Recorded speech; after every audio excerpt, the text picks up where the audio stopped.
And this is this is basically why you don't make gas tanks out of PLA, like for use in real life.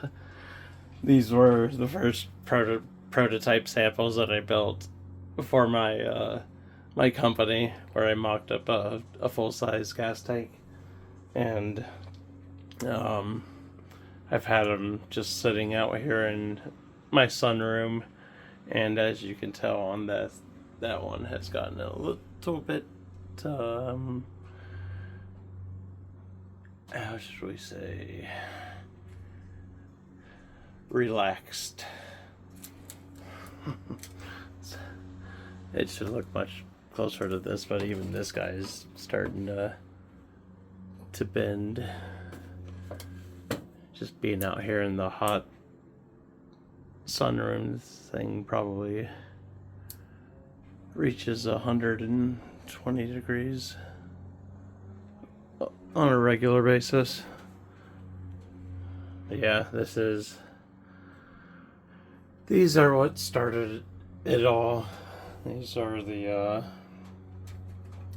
DT and WS prototypes, the very first gas tank mock-ups for a vehicle manufacturer.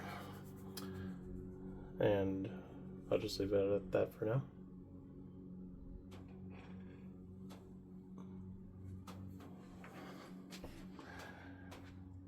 They serve their purpose, and the company didn't want them. Nobody claimed them when they moved out of the office in Troy, so I decided I would attempt to store them at home. And like I said, they got a little bit relaxed, but these tanks, I started these were 30, oh my god, what was it? I built these on the 3D printers, the conveyor belt printers. And I did the calculations on, if you were to 3D print a full-size gas tank, like the whole purpose of this is that we can take something that we mock up and do assembly trials and, you know, check internal clearances and make sure the fuel pump level sensor has the right clearances, and operators can access things. So we built these things to check that out, and I just built them, and then I started bringing them into work, and the company loved them, and then they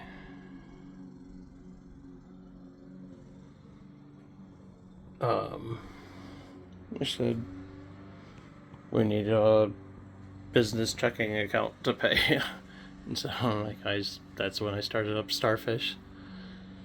But yeah, that's how Starfish Innovations got started, is with these two tanks. What I was saying earlier is I did the calculation on if I were to 3D print one of these tanks on one FDM printer, it would take approximately 1 month continuous printing. And I'm like, that's a really long time. So to do 2 tanks would be 2 months to do 2 different tanks.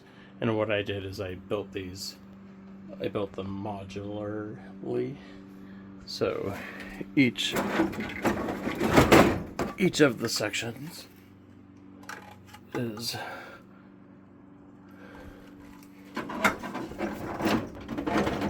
going on there, and there's like baffles, the slosh baffles, so we can put the components in there and check clearances. But yeah, we just cut it up into sections. And what I did is I went out and I bought, I did some trials on one of the parts, just using my original Ultimakers. That's this guy. And then I was welding them together with a 3D welding pen. And there's another version around here somewhere that we had connected with screws. And there's a version that we had like dowel pins in there. But yeah, these are it's funny. I haven't seen these in a while, but they have seen better days. This was the one that I did on the Ultimakers. I'm like, okay, what if I just print a bunch of really small tank sections and glue them together with, what is it, MEK or methylene chloride. So that's what I did with this, but it's pretty brittle. If I do that enough, it'll break apart like so. But what you can do is you just print the individual pieces, glue them together.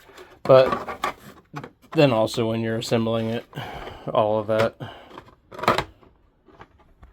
is tough to hold together. So then I got the conveyor belt printers and I started firing off sections of it, and I built it around the seam line of the tank, and then the bottom and the top, and we cut it into sections.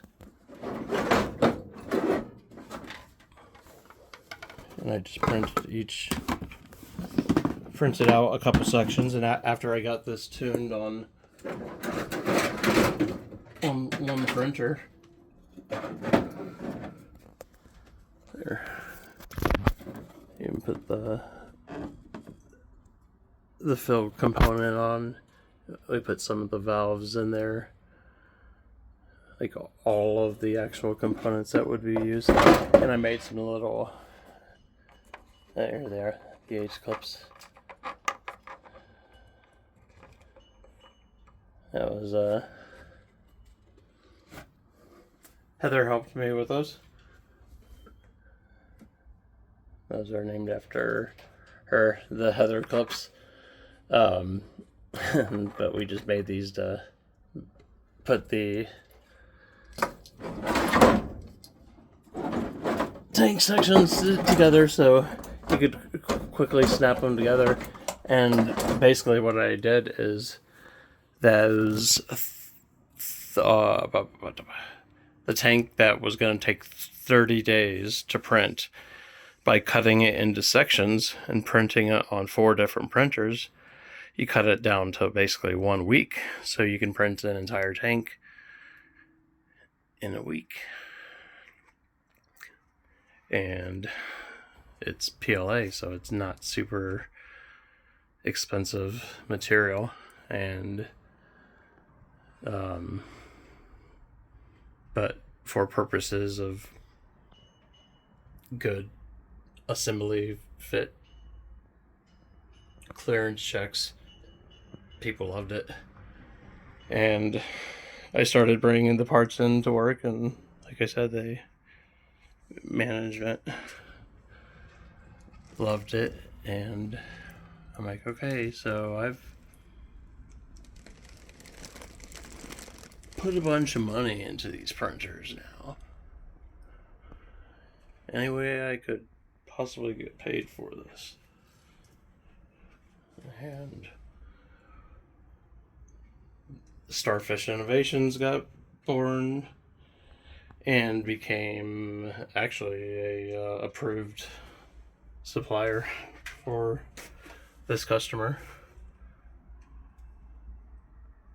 So, real big job, which those funds have driven a lot of other purchases, a lot of other 3D printers, which you have seen, and the vehicles that have the FSD, the Teslas, like these two tanks, pretty much funded that Model X. So,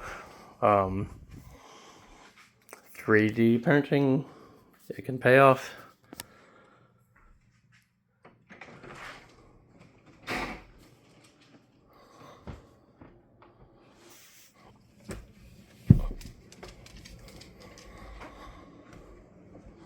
What's up, buddy? Hey.